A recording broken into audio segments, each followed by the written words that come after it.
something wrong? You have nothing to fear, Your Grace. The trial will begin shortly. Cersei is not here. Tommen is not here. Why do you think they are not here?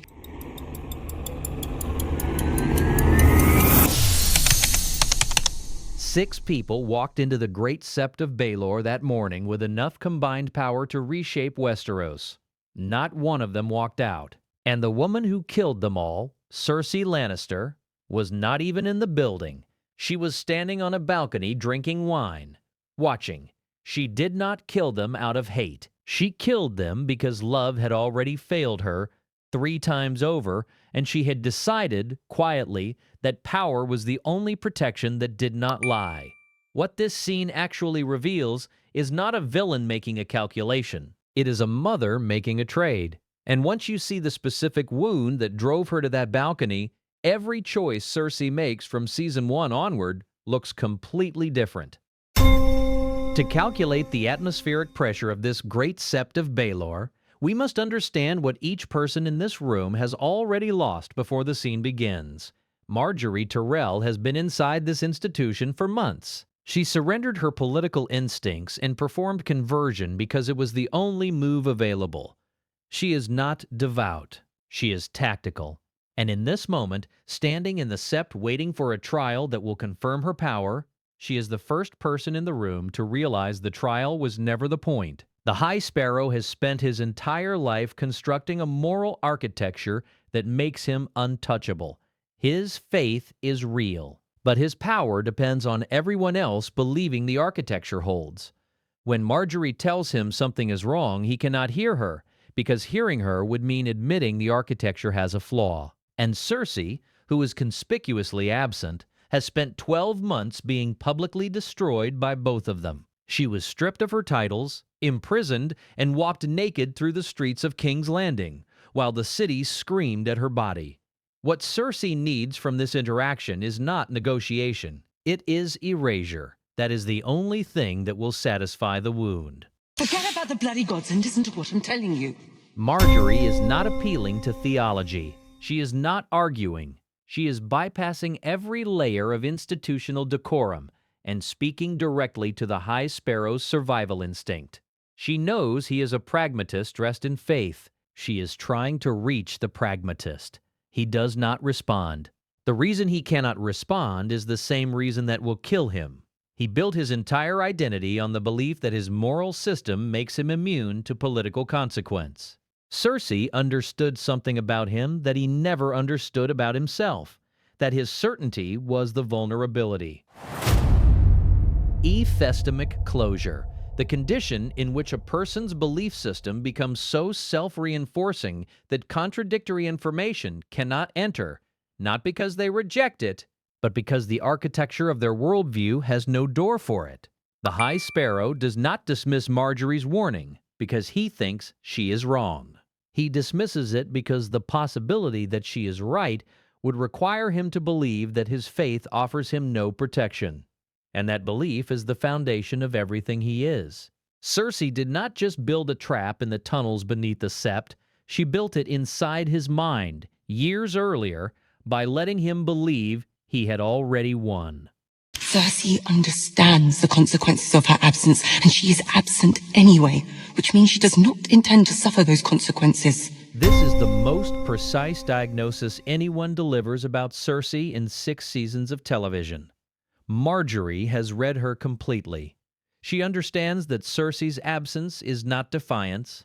A person who stays away from a trap they designed is not a coward. They are the architect. But notice what Margaery does not say. She does not say Cersei is afraid.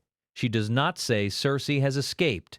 She says Cersei does not intend to suffer the consequences. That word, intend, is the key. This is not reaction. This is design. Margaery is describing a woman who has been planning this moment quietly since the night of her walk. Anticipatory foreclosure, a strategic maneuver in which one party eliminates not just current threats, but the entire environment in which future threats could form, removing not the enemy but the conditions the enemy requires to survive. Cersei did not target Margaery because of personal hatred alone. She targeted her because Margaery was the only person in King's Landing with the social intelligence, proximity to Tommen, and genuine public love to replace her permanently. The wildfire did not remove a rival. It removed the possibility of being outmaneuvered again by someone of Margaery's caliber. Which means she does not intend to suffer those consequences. The trial can wait. We all need to leave. Margaery has moved past persuasion entirely. She is not trying to convince the High Sparrow anymore. She is trying to physically move bodies toward a door. She is already 3 steps ahead of everyone else in the room, and she is going to die anyway. Not because she miscalculated, because the person who designed this trap built it to be inescapable from the inside. This is where the psychology of Cersei's wound becomes most visible.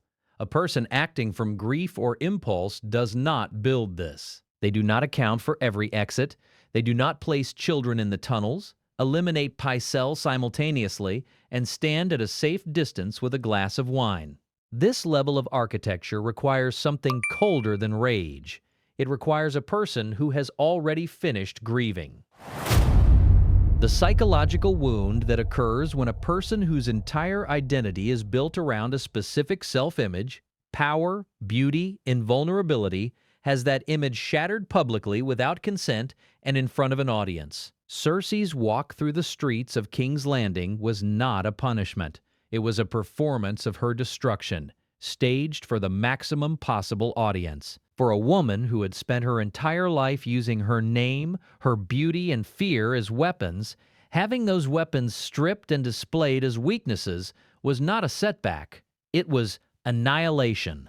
And what follows annihilation of that kind is not grief. It is reconstruction at any cost to any audience, regardless of who is standing in the rubble. Stay with me. The High Sparrow says 3 words to Loras Tyrell as the doors begin to seal. Not a prayer, not an instruction. 3 words that reveal in their simplicity that he knows something is wrong now, and that he is choosing to stay anyway. Stay with me. It is the request of a man who has just understood, in the space of a breath, that the system he built will not protect him in the next 60 seconds. He is not asking Loras to fight. He is not issuing a command. He is asking for company. Because the man who spent his life constructing a fortress of faith is about to discover that the fortress has no walls against green fire. And somewhere above that tunnel, Cersei is already watching the smoke begin to rise. She does not flinch. She does not look away. She sips the wine slowly, the way a person performs a ritual, not because she feels nothing, but because feeling everything would destroy her ability to survive what comes next. A psychological defense mechanism in which a person severs conscious emotional access to the people or outcomes they have destroyed, not from absence of feeling, but as a survival strategy, because allowing full emotional contact with the cost of their actions would produce paralysis. Cersei is not cold. She is one of the most emotionally activated characters in the entire show. She loved Joffrey with an intensity that bordered on pathology. She fought for Myrcella in ways that cost her politically every single time. The stillness on that balcony is not the absence of feeling. It is feeling that has been deliberately sealed, because she calculated that grieving Tommen's pain in this moment would cost her the only thing she has left. Tommen Baratheon does not jump in anger. He does not jump in protest. He removes his crown first, quietly, carefully, like he is returning something that never belonged to him. He sets it on the table. He steps to the window, and without a single word, he falls forward out of the frame. The camera holds on the empty window for exactly 2 seconds. The show does not follow Tommen down. It stays with the absence, the rectangular hole where a boy used to be. This is the most honest visual choice the show makes about Cersei. Her story is not told through what she does. It is told through the negative space she leaves behind. A parenting dynamic in which a caregiver's need to feel powerful through protection overrides the developmental needs of the child, producing a person incapable of self-sufficiency when the protection structure collapses. Cersei did not abandon Tommen on the balcony. She had been abandoning him for years, one overreach at a time, One decision made for him instead of with him. One fortress wall built so high he could not see what the world looked like from inside it. She protected him so completely that he had no capacity to survive the thing she just did. The wildfire did not kill Tommen. The protection did. But here is what the show never told you. In George R.R. Martin's source material, Maggy the Frog's prophecy does not end where the show ends it. The show gives Cersei the gold shrouds, the younger queen who will cast her down, and the loss of all 3 children. What the show removes is the final clause, the Valonqar. In High Valyrian, Valonqar means little brother.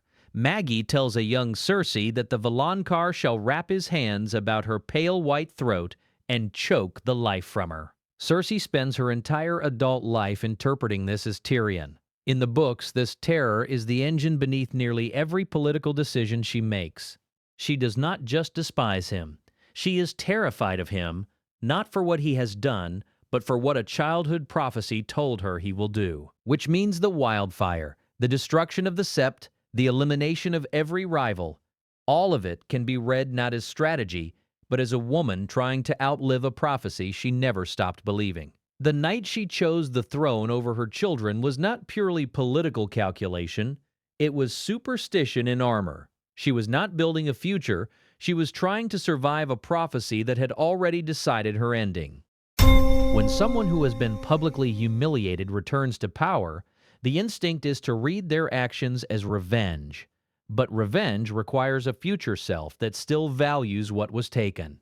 What Cersei demonstrates in this sequence is something more dangerous, a person who is detached from their own losses so completely that the destruction of everything around them registers not as cost, but as proof of survival. In any environment, a boardroom, a family, a position of institutional authority, the most dangerous person in the room is not the one who wants to win. It is the one who has already decided they have nothing left to lose. That person has already done the grief privately. What you see in public is just the execution. Cersei did not become dangerous on that balcony. She became dangerous the night the High Sparrow made her walk. The question no one seems to agree on. By the time Tommen stepped to that window, was Cersei already gone long before the smoke rose over King's Landing? Or did watching that window become empty finally complete something in her that the walk had started? Drop your thoughts in the comments below. I'll see you in the next.